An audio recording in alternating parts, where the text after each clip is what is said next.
seeing as there is so much land out here, sometimes I'll be wondering what is stopping like about 10,000 people from coming out to a remote place where there's fertile land and just deciding amongst themselves, you know what, we're going to secure this piece of land for ourselves. I mean, nobody's doing anything with it. It's uncharted, undeveloped. It's just open land, you know what I'm saying? And seeing to it as the Most High created the land and granted it to the people, then why don't we just, kind of build our community? You know what I'm saying? Like, look, we won't fuck with nobody else. Look, we will stay in our part of town, and you guys stay in your part of town, as in do not come over here harassing us. Leave us the fuck alone. And we'll just carry on in like fashion and develop families and build on the land and develop it and make products of it, whatever we will. What is stopping people? Like, what is stopping people from doing it other than the idea that somebody can own land? Other than the idea that somebody can own land. So you mean to tell me that, okay, so if one person were to get rich enough to buy up all of the entire earth, do we then adhere to that and obey that law? Or that's not even a law. That's a dictatorship. Do we uphold that, knowing that we're free and living human beings that need land? We need to secure land. We need water, right? So what if somebody decided to buy up all of the water of Earth? Would you obey that? So it's a question because it's something that I often ponder for many years, even into my youth. You know what I'm saying? My rebellious years. I'm still a fucking rebel, by the way. I mean, you feel me? Of course you do. But anyway, what is stopping the people from congregating themselves and gathering their powers and resources as people? You don't need any other thing. I mean, just an agreement between whoever is involved and who wishes to secure said plot of land. Especially, I mean, I'm not saying to be rude and go on somebody else's like they developed there, so you just go and uproot them or anything like. I wouldn't suggest. I'm saying that there is open land out here.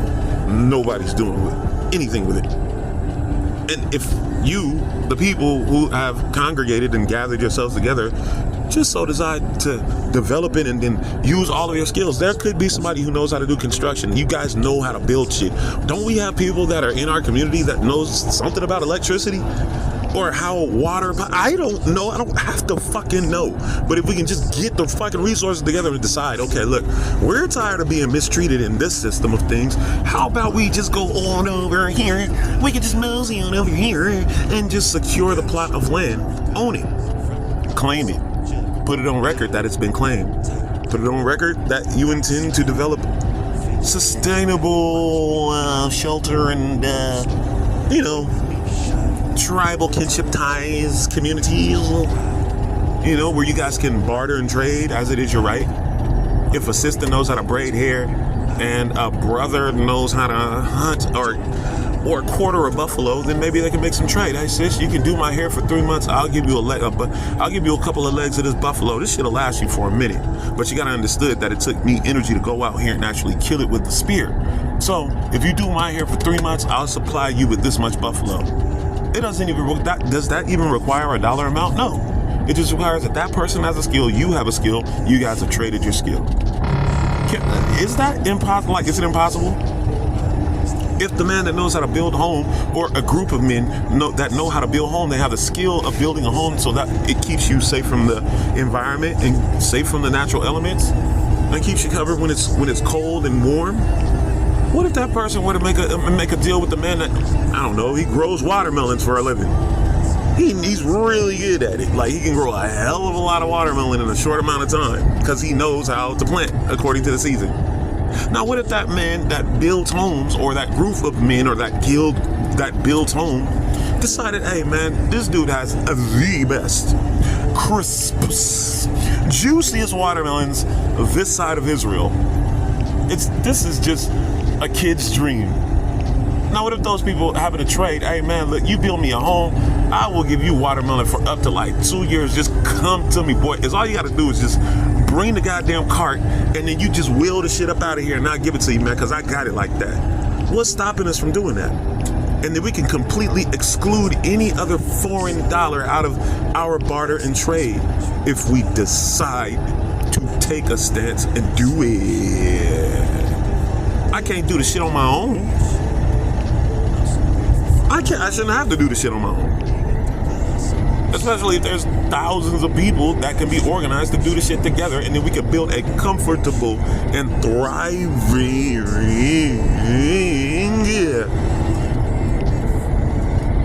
community for ourselves. I mean, we already are the same people. So how about we do those things that any sane nation of people would do, which is gather ourselves together. Oh, nation, not desired. There, I'm back to that one again, because it makes perfect sense. But anyway, I was just thinking about that, man. There's no such thing as lack. It's just that the few that are up at the top have impressed upon us and gotten us to believe that they actually are in domination of the world, and they are to some degree. But how so? They can't monitor everything. It's way too much land to be monitored. But they can give you the illusion that they have that much power, and you can submit to that. That's a thing. It's a possibility. Okay. Well, let's entertain the thought. How many people are actually in the military and in the police force and in the fire department force, as compared to people who are not in those departments? Right? Okay, let's say that they did have the power. Do these departments, all of them, including the military, do they have enough manpower to police an entire continent of people? I mean, realistically, if people just decided to say, hey, you know what, we are the people, we actually vest the powers in you to protect us, yet you guys have gone rogue and started working against us. What if they were just like, yo, we're tired of doing this shit, we don't want to do this no more? You guys really don't have to do anything. You've done enough. You fucked up enough. Just have a seat. Just step back. You guys can go on and live your lives somewhere else, not involved in our personal lives, and we'll take over from here. I mean, what exactly is stopping us from doing it other than fear? Other than that, just to spark a thought. That's all.